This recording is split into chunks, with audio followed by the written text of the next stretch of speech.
জীবনের সাথে সাক্ষাৎ শেষে রোজ ফিরে আসি অন্ধকারে।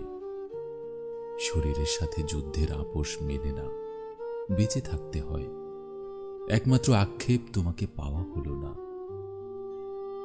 লক্ষ কোটি আলোকবর্ষ দূরে কাঁচের সেই ঘর, আয়নার নীল পর্দা, যেসব নক্ষত্র আলোর হদিশ পায় না, তেমনি বেনামি আমার অস্তিত্ব।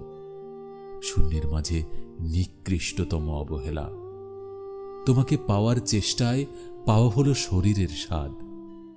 কয়েকশো নির্ঘুম রাত এক শয্যায় পেয়েও তোমাকে পাওয়া হলো না। ব্যর্থতা ছেড়ে পালাতে পালাতে পৃথিবীর শেষ প্রান্ত অবধি আমার সাথে থেকে গেল একমাত্র আক্ষেপ। কয়েকশো বার তোমাকে ছুঁয়েও তোমাকে পাওয়া হলো না। অথচ তোমার পর মৃত্যু আমাকে তোমার চেয়েও বেশি এড়িয়ে চলে। অথচ তোমার পর মৃত্যু আমাকে তোমার চেয়েও বেশি এড়িয়ে চলে।